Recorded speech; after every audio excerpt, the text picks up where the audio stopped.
Ne edhe më herët këtu në këtë studio kam thënë që zgjedhjet mund të kenë vonim, por nuk do të kenë shpëtim. Tash kemi takimet e reja ndërmjet kryeministrit Kurti dhe dy prej liderëve të subjekteve tjera parlamentare opozitare atij të LDK-s dhe të Partisë Demokratike të Kosovës. Gjoja në kërkim të një emri konsensual për pozitën e presidentit, veç kemi hyrë tashmë edhe në një afat tjetër, një presion të afateve tjera, poshtohen afatet. Mirë po se kur mund të marrë zgjedhjet, nuk jam i sigurt sepse janë shumë variable dhe shumë loja në prapasken që po zhvillohen dhe që kogja mund ta komplikojnë këtë proces edhe që si të tilla mund ta përshkallëzojnë edhe më tepër bllokadën, siç thatë edhe në fillim. Njërën prej adresave kryesore që do ta kemi mund të jetë ajo e dërgimit të lëndëve njëra pas tjetrës në gjykatën kushtetuese vetëm në funksion të blerjes kohë. Unë tash sipas afateve do thotë nëse brenda edhe sa kanë mbetur dhe 20 ditë sa kanë mbetur, nëse nuk zgjedhet presidenti i ri, do të është e qartë që brenda 45 ditëve ushtruesja e detyrës presidentit dhe kryetaria e kuvendit nuk i mbetet tjetër opsion vetëm që të shpallë zgjedhjet e reja të jashtëzakonshme. Mirë, po ekziston një problem tjetër që u la trashëgim nga ish presidentja Vjosa Osmani, ajo përkundër që gjykata kushtetuese refuzoi ta trajtonte adresimin e emrimit të antarit të ri në Komisionin Qendror të Zgjedhjeve. Praktikisht ky mekanizëm i cili është i domosdoshëm për organizimin e zgjedhjeve nuk është i kompletuar. Nuk di tash në aspektin ligjor e procedural, mbase ndonjë ekspert juridik do të na ndihmonte më mirë për ta qartësuar, por nuk di a ka të drejtë organizimi i zgjedhjeve ky mekanizëm i cili nuk është i plotësuar. Tash ekzistojnë dy interpretime politike në këtë drejtim. Partia Demokratike e Kosovës, e cila kërkon që antari i saj i dytë të emërohet, dhe duke u bazuar sipas formulës tradicionale se si partitë politike kanë qenë të përfaqësuara në KQZ, dhe Lëvizja Vetëvendosje e cila insiston që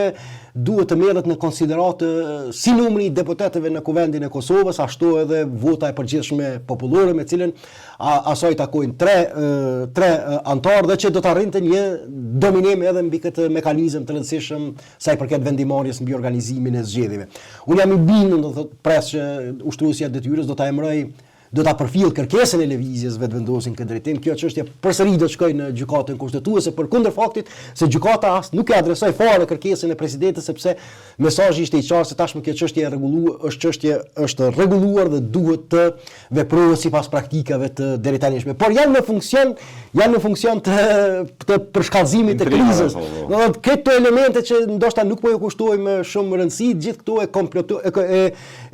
përmbushin këtë mozaikun e madh politik, do thotë që vetëm e përshkallëzon bllokadën, e thellon bllokadën dhe krizën politike. Dhe personalisht dje kam thënë që mund ndodh që kriza aktuale për presidentin të jetë edhe më serioze se sa ajo për kuvendin vitin e kaluar, sepse edhe në këtë drejtim nuk po i kushtohet rëndësi shumë të madhe një skenari të mundshëm çka ndodh nëse edhe brenda 6 muajve nuk zgjidhet presidenti i ri, dhe për aq sa pata mundësi ta lexoja ta shoh më nga afër edhe normat kushtetuese. Është e heshtur Kushtetuta e Kosovës në këtë drejtim, nuk është e qartë se cili autoritet më pastaj do duhet ta zëvendësonte skadimin pas skadimit të mandatit të 6 mujor të presidentes aktuale. Dhe bindja ime, qofsha gabim, në këtë rast dëshiroj të jem gabim, por bindja ime personale është mund ndodhë që edhe brenda këtyre 6 mujve nuk do të kemi president të ri, dhe atëherë do të ndodhemi në një situatë të paqartë në tokën e askujt sa i përket dimensionit kushtetues juridik të vendit, ku njëri prej pushtit. Unë uroj që të mos del kjo. Mos këtë zgjedhje edhe Kosova do të ketë zgjedhje të jashtëzakonshme. Do të ketë zgjedhje të jashtëzakonshme, mirë, po presidenti i ri nuk do të zgjedhet. Atëherë interpretimi, unë jam i bindur që Lëvizja Vetëvendosje do të insistojë në një interpretim tjetër, që nuk është e paraportë që 6 muaj që vetëm 6 muaj, por për një person 6 muaj, dhe Lëvizja Vetëvendosje mund të insistoj që kryetarit e ri të kuvendit pas zgjedhjeve të jashtëzakonshme i takojnë edhe 6 muaj tjera. Do thotë, por jo që vetëm 6 muaj vendi mund të mbetet me ushtrues detyre, por që vendi çdo ushtrues detyre i ka në dispozicion 6 muaj. Ky do të jetë interpretimi politik i Lëvizjes Vetëvendosje në këtë drejtim. Insistimi i saj që kryetari i ri i kuvendit, kushdo që të jetë ai, kryetari i ri i kuvendit tash ka 6 muaj në dispozicion, do thotë sikur që kryetaria paraprake, që kjo është pak a shumë skenari që jam i bindur që do të tentohet të ndiqet, sepse Nuk besoj që do të ketë president, po shihet qartë, po shihet në mënyrë evidente që edhe këto takime që po ndodhin janë vish në funksion të mos zgjedhjes së presidentit, jo të zgjedhjes, sepse po të kishte pasur vullnete, po të kishte pasur motiv politik për ta kaluar këtë sfidë ditën që është konstituuar Kovendi, kjo çështje do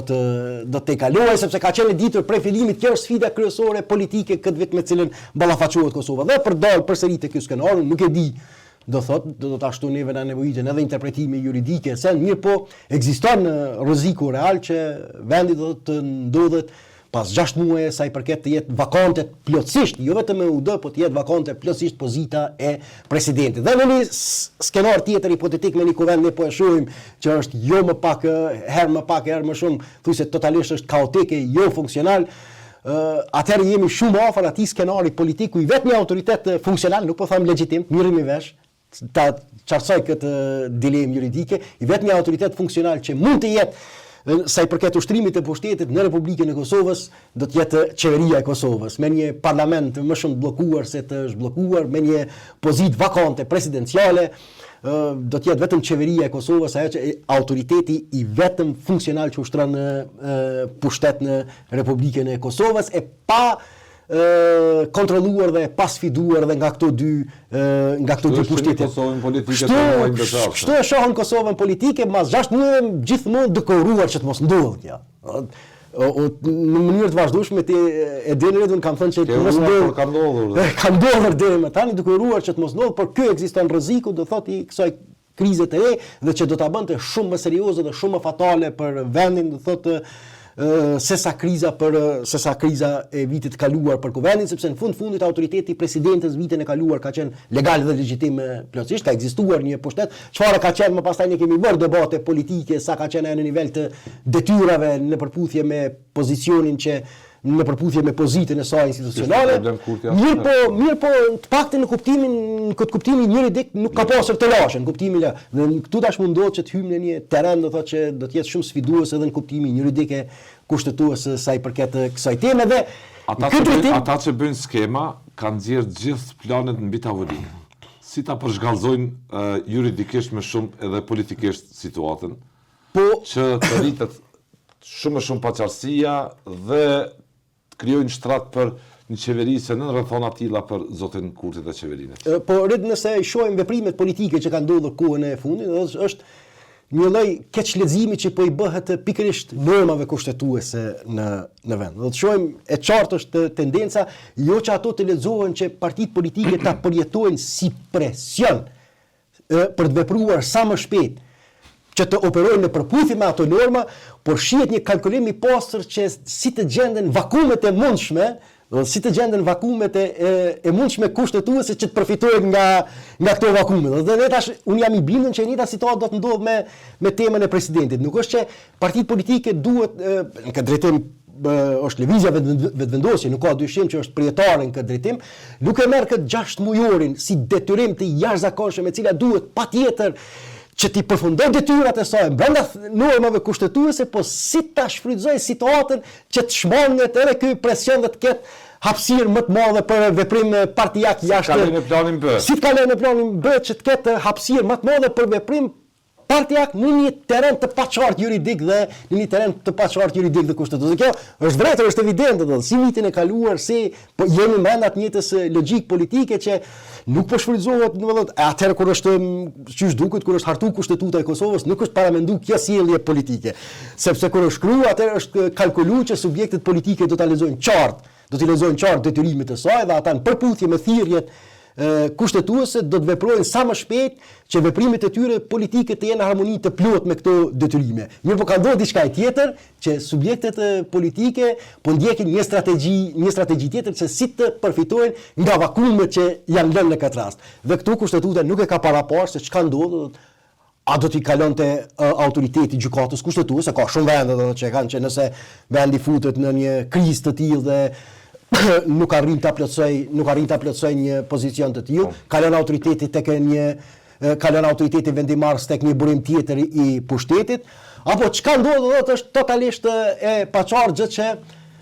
unë ndodhi me atë që gjithmonë kam thënë ajo skema e përfaqësimit të drejtë për drejtë të vullnetit popullor ku vetëm qeveria është përfaqësuese autentike këtij vullneti popullor. Gjë që e pam edhe në Në fjalimin vitin e kaluar, kursi i bindi njerëz që bindi. kursi i tij ishte i drejtë. Gjë që e Mori pam 51.1%. absolutisht.